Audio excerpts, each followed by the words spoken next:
Good morning. नमस्कार दोस्तों।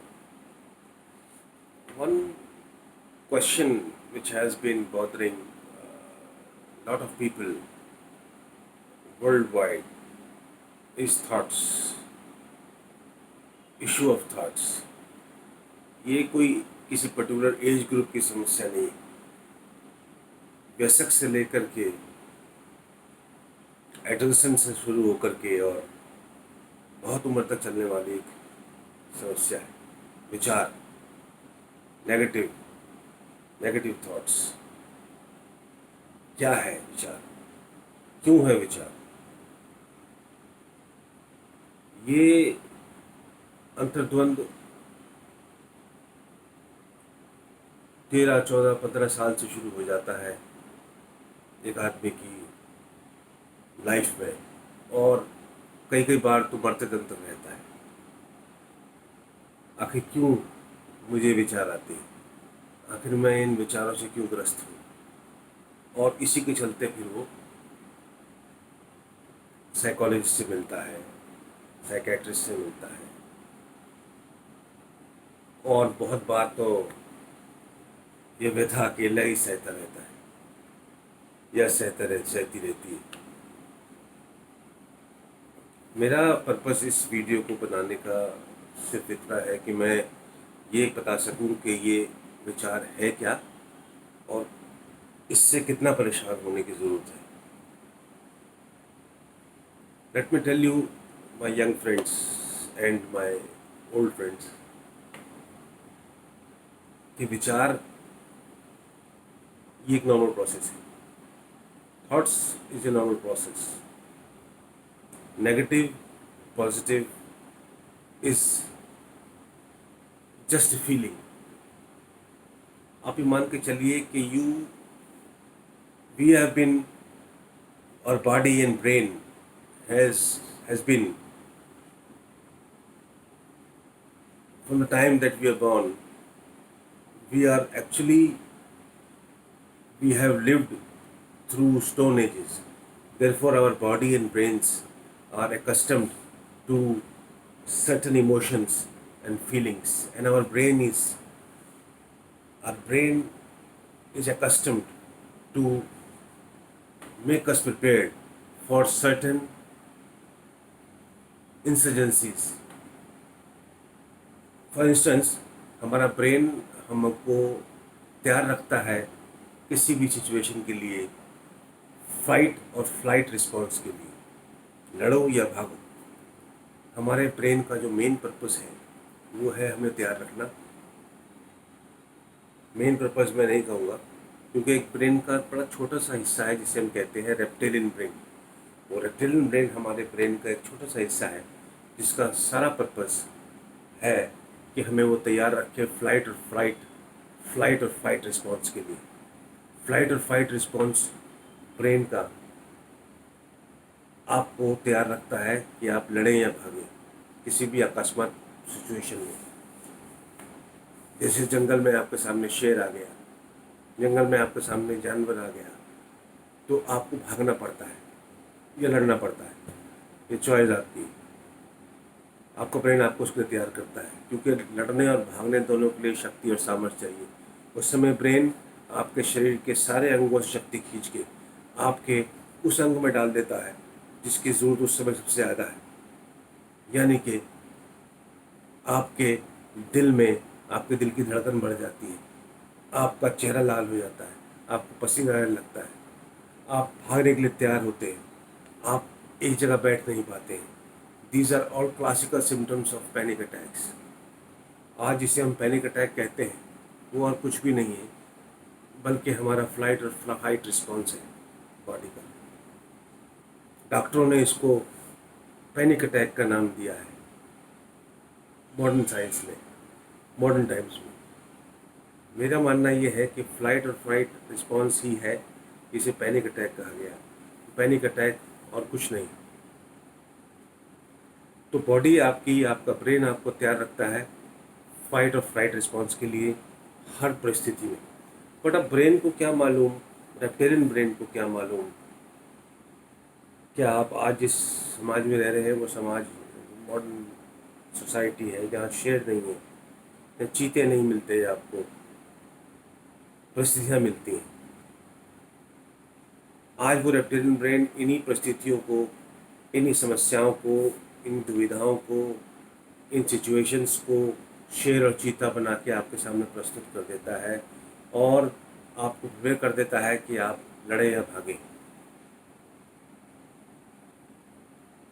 इसी समस्या को, इसी सिचुएशन को एंजाइटी कहा गया, इसी को स्ट्रेस कहा गया, इसी को डेवलप होने के बाद पैनिक अटैक कहा गया। तो दोस्तों, पैनिक अटैक, एंजाइटी, स्ट्रेस ये कुछ भी नहीं है, ये भ्रम है। अगर आप ये समझ लें कि आपका कौन सा दिमाग का कौन सा हिस्सा ये सब काम कर रहा है, ये केमिकल फंक्शंस कर रहा है जिससे रिस्पांस बॉडी में आ रहा है, तो आप उससे अच्छी तरह निपट पाएंगे। अब दूसरा सवाल आता है, ये तो हो गया आपकी एंजाइटी, आपका पैनिक अटैक, आपका स्ट्रेस क्यों और कहाँ से आता है।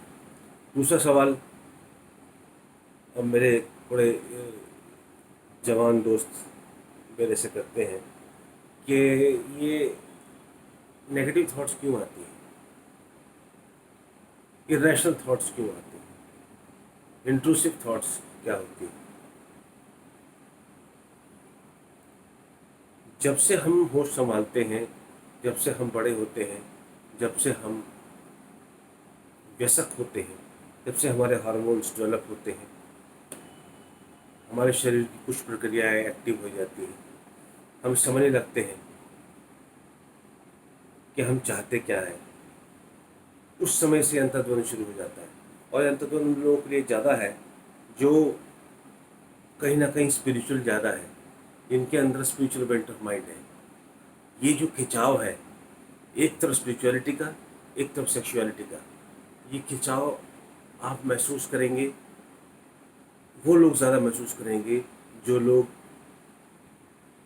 पैदाइश से, प्रवृत्ति से स्पिरिचुअल ज़्यादा है। जो स्पिरिचुअल कम है, जिनकी इंक्लिनेशन स्पिरिचुअलिटी में नहीं है, वो लोग ये खिंचाव कम महसूस करते हैं, क्योंकि एडोलसेंस ही वो एज है 16 से लेकर के और 25 तक या बाद भी, जिसमें सबसे ज़्यादा खिंचाव महसूस होता है। एक तरफ स्पिरिचुअलिटी, एक तरफ सेक्सुअलिटी, क्या सही है क्या गलत, एक तरफ परवरिश, एक तरफ माता पिता, एक तरफ संस्कार, एक तरफ धर्म, और दूसरी तरफ शरीर की इच्छाएं, मन की इच्छाएं, शरीर की ज़रूरतें। क्या सही है क्या गलत, कौन तय करेगा? आप तय करेंगे या आप तय करेंगे? अगर आप मेरी माने तो गलत और सही की परिभाषा समय, काल, परिस्थिति से बदल जाती है। जो पहले गलत था वो आज सही है, जो पहले कभी सही था वो आज गलत है। गलत और सही कुछ भी नहीं है दोस्त। गलत और सच, सही एक मन की स्थिति है। जो आपके लिए सही है, जो आप कर रहे हैं वही आपके लिए सही है। वो गलत हो कह सकता है, क्योंकि जो आप कर रहे हैं वो किसी कारणवश कर रहे हैं, उसमें या तो शरीर का हाथ है या मन का हाथ है, और शरीर और मन दोनों आपकी सोच से बहुत परे हैं। आज आपकी सोच, शरीर और मन दोनों की केमिस्ट्री को, दोनों के वॉल्यूम को समझने में सामर्थ्य नहीं है। आज आप जो कुछ करते हैं शरीर और मन के वश में करते हैं, और अगर आप करते ही हैं तो किसी कारणवश करते हैं। आपको सिर्फ कारण ढूंढना है, आपको सही गलत में नहीं जाना है, क्योंकि सही गलत कुछ होता ही नहीं है। सही और गलत केवल परिभाषाएं हैं जो ज्ञानियों ने दे रखी हैं हम जैसे अज्ञानियों को मूर्ख बनाने के लिए। इसलिए दोस्त, चिंता छोड़ो, सही और गलत की चिंता छोड़ दो, कर्म करो, वो करो जो तुम्हें सही लगता है, क्योंकि जो तुम्हें सही लगता है वही सही है। जब समय आएगा तो तुम्हारा सही और सही हो जाएगा, और समय तुम्हें सही और गलत दोनों का फर्क बता देगा। The time will come when you will know the difference between good and bad, right and wrong, and you will don't have to ask anybody, because that time will come, which is the right time, that you will realize what is good and what is bad for you. For you, I'm saying, I'm putting an emphasis on the word you. What is good for you, and that is important. What is good for society, what is good for friends, what is good for family, what is good for others is a separate issue. What's good for you is what is good. Please concentrate on what is good for you and understand and try to understand your mind, your brain, the way it works, and the way it plays with you. If you understand your mind, your reptilian brain, your anxieties, your stress, your ego, then you will understand that whatever is happening for good.